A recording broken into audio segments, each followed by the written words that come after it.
Today's guest is Nick Hill. She is a fashion designer and is trained in traditional design techniques by some of the best in the industry, from premium swimwear to resort wear, designing in New York City, and created her own collection, designed by her, Nick Hill. We talk about what brought her on this journey, inspired by her love of quality, fashion, and vacation-inspired lifestyle. Please give a warm welcome to ever-blessed Nick Hill. I would like to apologize in advance for the muddy recording and microphone difficulties. Hi, how are you? Good. How are you today? Good. Thank you so much for asking. Thank you for having me. Oh, you're very welcome. No, thank you. I appreciate you actually becoming one of my guests that had signed up for this. So I appreciate it. Yes, exactly. That's a sign language for applause. Yeah. do you do that? Perfectly for Zoom. It's so hard to show emotion sometimes when it's just like from here to here. So I do I'll do that if I'm excited, or for thank you, I'll bow. I think it's just, I'm very idiosyncratic in certain ways. So that's me being me. No, that's awesome. I appreciate that. To see the true person that I have here, because I think that's exactly what I want on my podcast, is the true you. So, is it Nick Hill, or is it? Okay, so you just have a very creative way of spelling it, which I love. I love creativity. I love the idea of having kind of the out of the ordinary being extraordinary. So it's actually my an abbreviation of my maiden name. I used to be Nicole Hilton, and I started my business long before I ever met my husband. So I started the business as Nick Hill because they already have like a Nikki Hilton from the Hilton family, and I didn't want to be too similar that it would confuse anyone. So I just shortened it to Nick Hill, but I kept the spelling of the way my name was spelled. And Hilton is Hylton. You have done other speaking engagements, correct? Mm-hmm. It's 2022 now, but in 2021, I would say I was averaging about 4 podcast interviews per month. Oh, wow. And there were some weeks where I was doing 4 per week. And I really wanted to use it as a way to kind of get better at public speaking and talking about the brand. And I use it as my training ground for being better with speaking about the business. Mm-hmm. And I'm so glad that I did, because I got to meet so many amazing people over the course of the year and learn about their businesses and what they're doing, and make some connections. So that was really fun and exciting. And going, the culmination of all of that work coming into 2022, I booked my first paid speaking engagement. So later this year, I will be publicly speaking in Toronto, Canada, to a group of younger entrepreneurs, middle school and high school aged entrepreneurs, and giving them advice about business as they navigate through the world of entrepreneurship. So I think all of my hard work last year definitely paid off, and I'm really excited to finally get in front of a group of people and speak about one of my passions. Yeah, and I'm so glad that I'm able to speak with you as well, Nick. Thank you so much again for being on the podcast. Now, I would love to have the listeners know exactly who Nick Hill is. Could you tell a little bit about yourself, and how did you start this journey? Sure. I am a fashion designer, a brand owner, a course creator, and a new professional speaker. And it all kind of started just from a love of fashion. I've always loved clothes, and one day, through happenstance, I was kind of shocked and taken aback at my decision to go to graduate school. and for psychology and forensic science. And it was my mom who suggested that maybe I pursue a career in fashion, since she saw how much I wasn't really loving the idea of what I was about to pursue. And I did, and I went back to school and I got a Bachelor of Fine Arts in fashion design. And the rest is kind of history. From there, I moved to New York and I started working with some really great designers and really great brands. And I learned, the old fashioned way by paying my dues. And after about, I'd say 8 years or so, I decided it was time to branch out and start my own business. And I did. And that business is Nick Hill Clothing. And I started off with swimwear, which one of my first designers that I worked for started with. I figured I would just take a page from her playbook. And I started with swimwear, and we're starting to branch out into clothing and resort wear and active wear now. So that's really exciting. And for the last 6 months, I've been working on wholesale with the business. So and building a wholesale channel. So that's been really exciting too. And everything kind of just happened organically because of the work that I was doing with the brand. So once you start a brand, what I found was that people were asking me, well, how do you do this? Or how do I get my clothes made? How do I find a factory? How do I, tons of how do I questions. And I used to spend the time and just talk to people one-on-one on the phone and give them this advice. And it would take hours because it's pretty involved and pretty technical. And one day, I don't remember if it was my idea or if someone suggested it, but I figured I would write a program and teach people how to do the same thing instead of individually talking to someone for hours and hours. So that's where Nick Hill Fashion University kind of became born, was just out of a need to answer that question for people. How do I make my clothes commercially? How do I get my designs from an idea to, multiple units on a shelf? And Nick Hill Fashion University was born, and I'm really proud about it. I am not a course creator. I wouldn't say that I could create a course on any subject, but because it was a subject matter that I had been doing for years in the fashion industry, for me, it was an easy subject to write about. But I don't think that I could do that for like candle making or, podcasting even. Like if it were any other subject, I probably wouldn't be set up to do it and primed to do it. But because it was exactly what I do every day, it just made sense. It was really about sitting at the computer long enough to create it.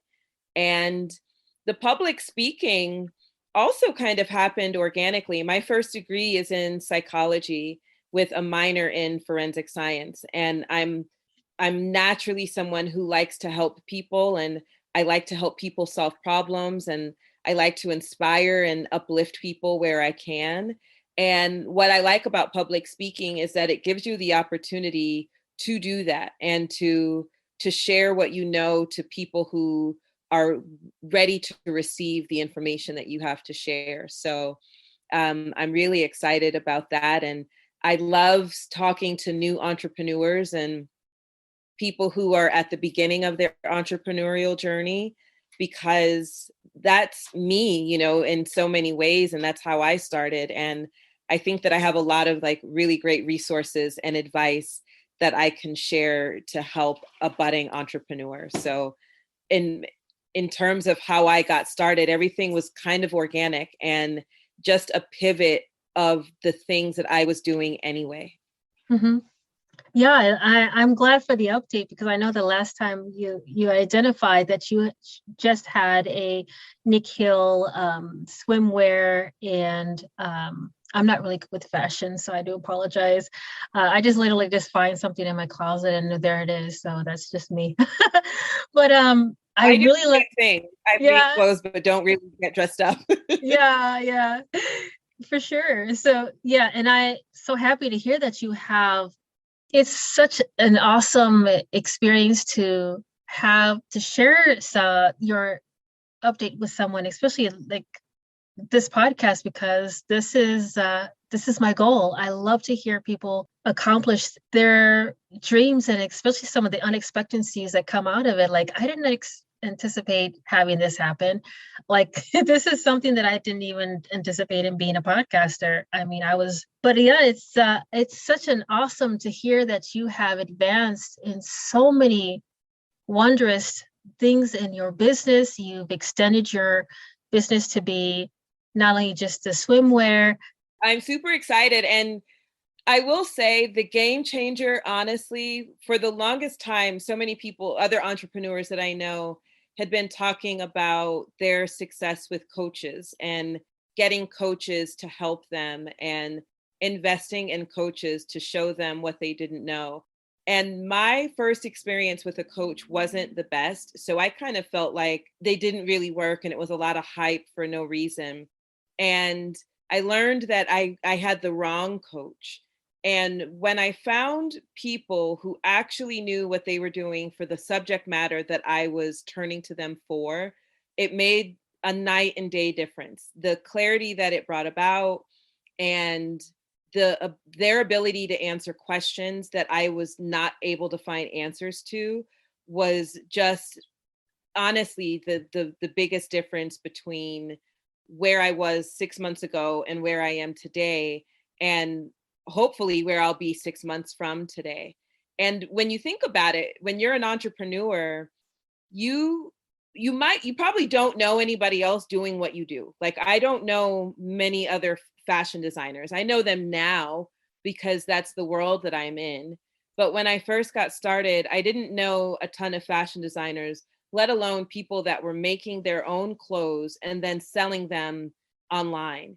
And who do you go to if you have a question about something, right? Mm-hmm. And this is kind of where the coach comes in, because along with the coach, you usually get a community of other people who are in a very similar space as you.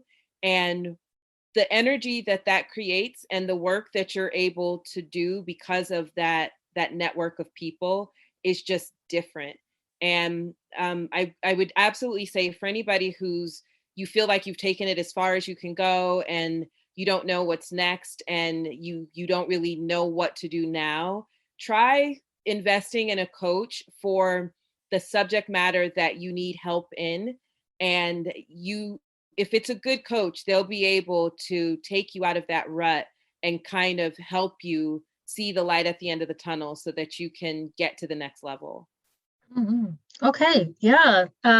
So how did you come about? I mean, it probably was a lot of trial and error looking for the appropriate coach for specifically for your industry or your goal in, growing in your business. So what would be some of the pointers that are helpful for someone who is looking for that type of business coach? You're coming in with fresh eyes for someone who is a businesswoman as a client coming in through the other door. So what would be some pointers or cliff notes that you could provide to other people who need to look for those flags and what would be helpful for them, and pros and cons? Like, I guess anything that you could provide would be helpful.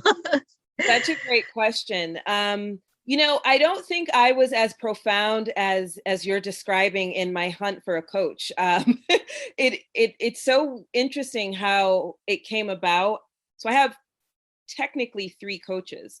I have one that helps me with wholesale, and she is invaluable. Like, I would not be able to take my business where I'm taking it without the lessons and advice that she's given. I found her very organically. And I honestly think I saw an ad on Facebook, and I had been talking to my husband and one of my really good friends. I knew I needed help, but I wasn't finding coaches that helped me in the way that I needed help. As a fashion designer, I didn't need business help. In terms of a business coach, I actually understand business really well, and I didn't need that type of guidance. I didn't need sales guidance. I specifically needed guidance to help a fashion brand, which is very different than the type of coaches that I was finding. And I just saw an ad on Facebook, and I don't know if it's because I'm in certain groups on Facebook and maybe her ads were targeting the people who were in specific types of groups. But I found her from a Facebook ad, and her ad said everything that I was experiencing. So I scheduled a call with her and went from there. And for anyone listening who's never worked with a coach before, usually what happens, regardless of how you find them, you usually get some kind of free consultation, a free phone call, a free 30-minute call, a free 60-minute call. And during that call, it's kind of like a first date, if you will. In addition to you looking at them to see if they can help you, they're also trying to find out if they want to work with you, if you'll be a good fit for their coaching business. And if it's a good fit, they usually let you know that they think that it's a good idea to work with you. They don't always think that they'll be able to help someone, or they might say, you know what, maybe you're a better fit for a friend of mine. So if you don't mind, I'm going to refer you to my friend so-and-so because I think they'll be able to help you better. But in my case, my coach was a perfect fit for me because I am exactly the type of client that she's looking for. And she was offering the type of help that I specifically needed. So we were a good match to work together for that reason. I would say that when looking for a coach, you should feel comfortable with this person because you have to ask them, you're going to ask them questions. And if you don't feel comfortable enough to ask them questions, and it's probably not a good fit, they shouldn't make you feel like your questions are stupid or that you're wasting their time. Because how else are you going to learn the thing that they're there to coach you through if, if you're intimidated to ask them the question? This is probably the scenario where no question is too silly or too stupid to ask because they're guiding you through a process, and you have to have a firm understanding of all the things in order to successfully complete the process and grow, right? Their success rate as a coach is directly related to your success as the client. So if you're not able to be successful, then it looks bad on them as well. And that's not what they want. They want you to be successful. I would recommend you deciding whether or not you need one-on-one help or if group help would be more your style. I actually like having other people. Usually what happens is you'll have like a phone call that happens once a week. Sometimes the phone calls happen every day. And if it's a group scenario, other people who are going to this coach will also be on that call. And I think the benefit of that is it's an automatic community of people who are in a very similar situation to you, and you're able to pull from their resources as well as your coach. So sometimes these people are directly ahead of you. So, in the process of your success, you'll go through, it's a journey. So some of the people are further along that journey than you are, and maybe they just got out of the problem that you're in. So they can, say, hey, call Jasmine. She's great with XYZ, or try this or try that. And I really like the community aspect of it. So for me in my situation, that worked really well. But if you need more targeted one-on-one help, then I would definitely recommend asking your coach if that's something that they offer. And most of them do. But I think if you're going to YouTube or Google for a certain subject matter all of the time, and you're realizing that they never have the answers that you need, that might be your first sign that you might be ready to take on a coach. If the internet and the World Wide Web and the people in your immediate network just aren't able to help you answer the questions that you have. Yeah, they're not able to satisfy that itch that you just want to. You want to be successful, but it seems like you're going around and chasing your tail in a sense. And, you're all about moving forward, not taking 2 steps back. And I mean, that's the process of being a business. Position. You don't want to stay in the same position either. Oh, of course. Absolutely. So it's, being a business person it's a work in progress, and it continues, and it's not every failure is, a failure should be a positive aspect, perspective. Absolutely. So, I mean, you learned to do something that you've never done before, like, oh my gosh, yeah, that doesn't work. So let's try something else. And, to be flexible, to be understanding, and to be accepting and appreciative that, this is something that you have wanted and your passion is to do. There's going to be a lot of bumpy roads that you have to encounter. And I love that you gave us a couple of pointers, because that probably makes it a little bit easier for a lot of prospective business owners who are wanting to do the coaching. And, and it makes sense that some people like to do the solo one-on-one with the coach, with grouping. I mean, that's some awesome ideas that you provided. Thank you so much. You're welcome. And I mean, they're relevant.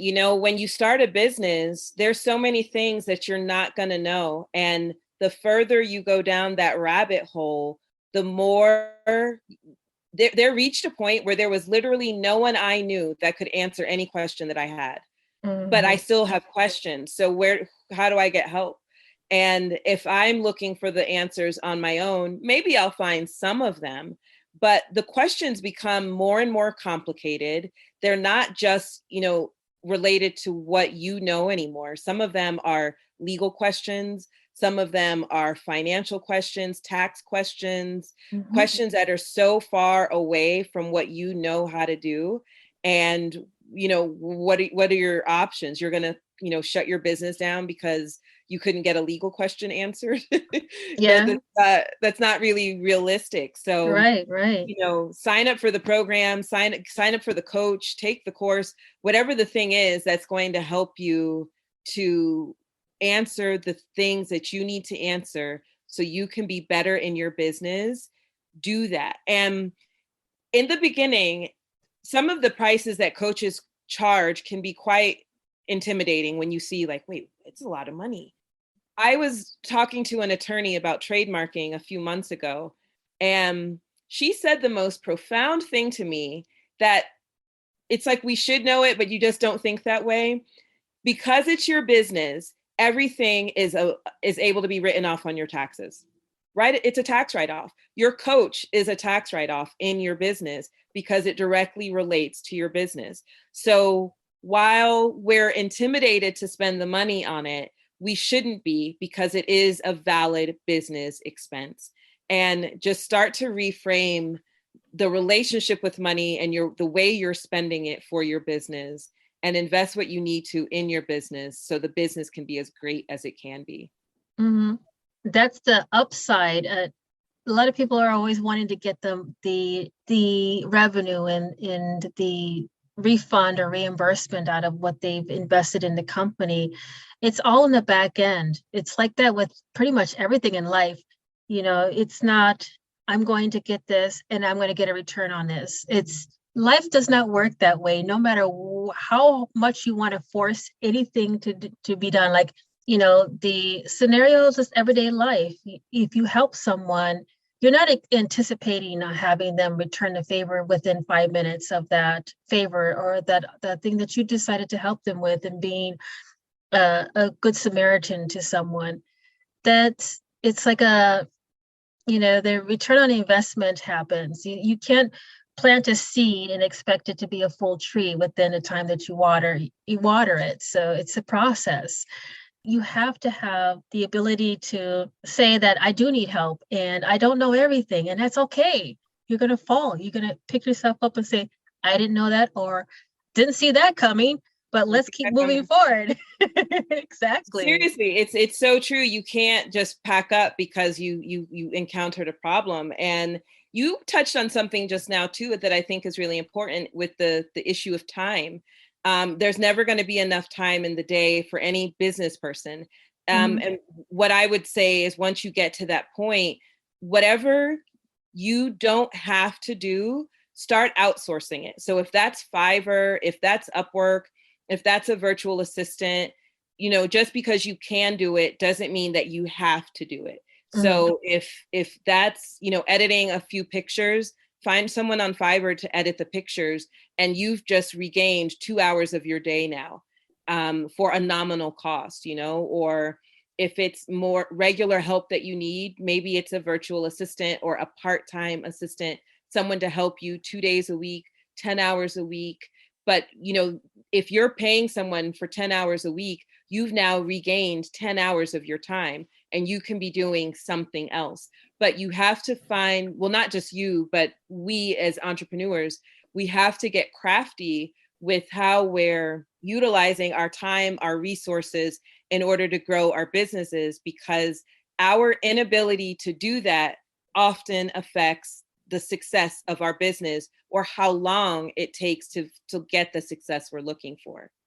And the whole goal, we got into business because we wanted to be successful. We wanted to work for ourselves. And, we have to find ways to allow us to keep doing that. Oh, this is awesome. I love this. I love this. I do This too. is like the collaboration of minds. I know.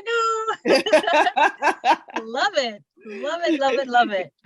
So and here we are, we're glowing with joy and such informative and resourceful information to our listeners. Like, what makes you the most proud about your career so far?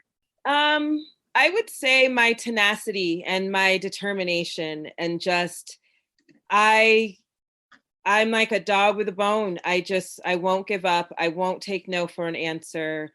I figure out a way. And, that level of scrappy is kind of what you need in business, because you're going to want to achieve a goal.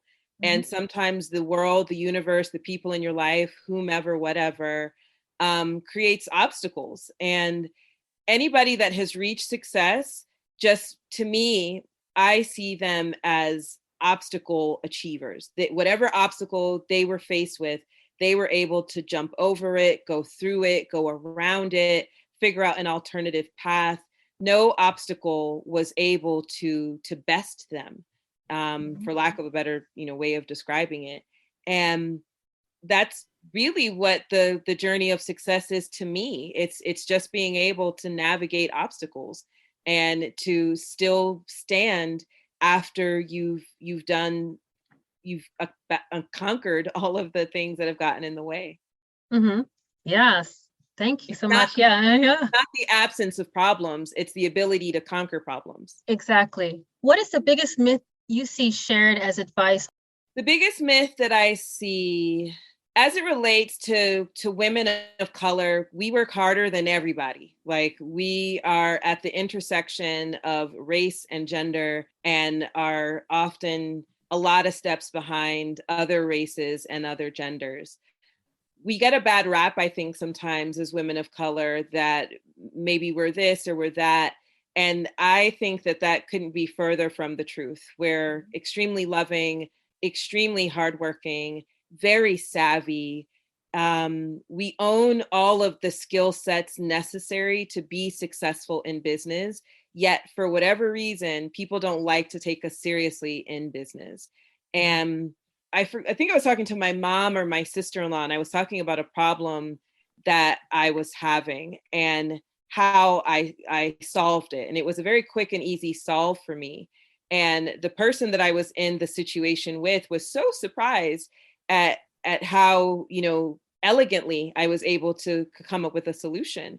And I literally said, I'm a Black woman. I have to have solutions. Like, this is literally my life. I'm a woman of color. I don't have the luxury of not being able to figure things out, because someone is always trying to disregard me or keep women of color, out of the conversation or away from the table, or because we're not good enough, fill in all the blanks.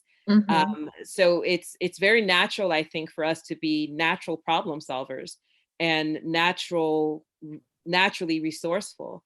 And we're great at it. We really do have magic, so use all of the skills you naturally have and make them work for you, regardless of what anybody else is saying about you or what they think about you. That doesn't matter. At the end of the day, their opinion of you is theirs. It doesn't mean that it's true of you. It's just someone else's opinion of you. The biggest myth, I think, of women of color, I would say the biggest myth I hear for entrepreneurs is in general is that it would be easy or somehow easier than your 9-to-5 job. And it will be profoundly more difficult and more complicated than your 9-to-5 job, but it will also be equally more rewarding than your 9-to-5 job. Yes, absolutely. I love that. Thank you so much for sharing that. No, yeah, this is very enriching for hopefully for the listeners as well as it's for me, of course. And I thank you for sharing that with me.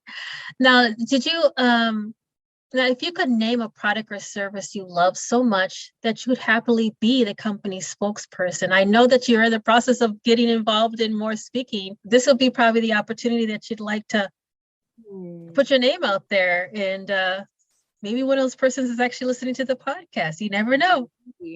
Product or service that I would want to be the spokesperson for. It would probably be some kind of charity, of something helping our environment or kids or someone that's disadvantaged, helping them to get the resources that they need. I would love to be a UN ambassador one day.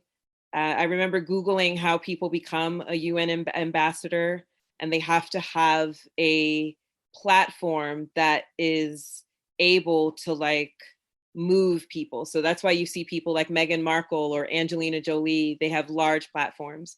I'm definitely not there yet, but I think long term, that's what that would look like. I would want to help people in nations or countries that are at a disadvantage to me, or from anybody that I know here. I mean, my family is Jamaican and Jamaica's a third world country. I would love to be able to help provide resources or things that people need in my parents' country or in any other country that's at a disadvantage. I also, that's like the real like heartfelt answer. I also really love this dog on Instagram. And if he ever needed a spokesperson, I would love to be his spokesperson. Oh, yeah, there you go. Yeah, I follow a lot of people on Instagram and Twitter who specifically own animals, because that was one of the things that I'm wanting to start as a business, is a vegan pet bakery online. So I've been following a lot of the animal lovers out there, as well as a lot of the vegan organizations out there that are like, so I am so excited for that. But I would be even more excited to see you as a spokesperson for one of them. So that's I would love to be. My guilty pleasure is dog videos on Instagram. Yes. I could watch dog videos on Instagram all day. They make me so happy. They're so cute. They do the darndest things. And literally, I think I've seen just about every dog video there is. It's so cute. Yeah, I have a couple of them on there, so I'll probably have to send some over to you so you can have a laugh. I love them. I think I follow probably like 5 or 6 dog accounts right now, and my husband's like, "How many more dogs are you gonna follow?" Oh gosh, I have maybe 100 times more than that. There's a reason behind it. There's so many good ones, and it's really impressive how the owners speak in the voice of the dog and like what they do. It's really so cute. It is. It's hilarious because it's almost like spot on personality. Like that's exactly what they were saying, and I'm like correlating to what the event is going on, and it makes it even more funnier. It does. And the looks on their faces or what the dog actually does, it's like, that's literally what he was thinking.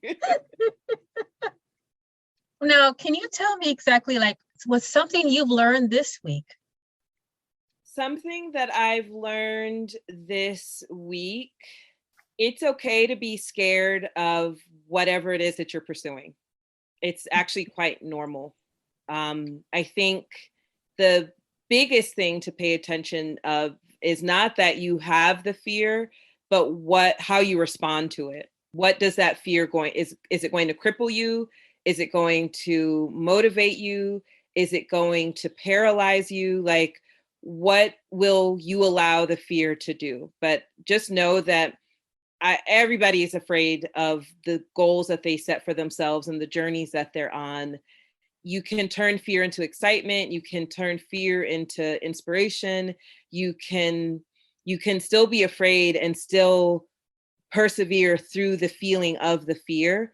But just know that just about every entrepreneur that's out there doing the thing was afraid, is terrified of what it is that they're pursuing. That's okay, and that's normal. Yeah, there's times that I've pushed through it. Like I have to overcome this to get to the next step, or it's never going to happen. So yeah, you have to keep pushing. And there's times when you say, okay, if I can't go this way, then I'm going to go to the left of it, or there's got to be another alternative. Find another way. Absolutely. So and that's the definition of courage, is to do something in the presence of fear, not the absence of it, but the presence of fear. So still doing that thing makes you courageous and makes you that much better at doing it the next time it presents itself to you, because you absolutely will run into the thing again on your journey of entrepreneurship. That's really normal. And there's so many things that are going to terrify you, but that's what happens as we change. We can't ask to change and ask to grow and ask for success and then be handed those things. And then when we're given them, be afraid to do the things that are needed to accept the blessings that we've been asking for. Exactly.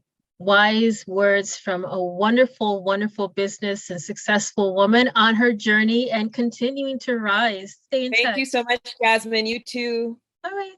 Thank you. Let the dog in the room. Okay, I will. Bye. Bye. Thank you for listening to Noise Zion podcast. And if you enjoy listening to my podcast, please don't hesitate to give me a 5-star rating on Apple or Spotify. Also wanted to give a shout out and thank you so much to all my guests, past, present, and future. And stay tuned for the next upcoming episode on Fridays.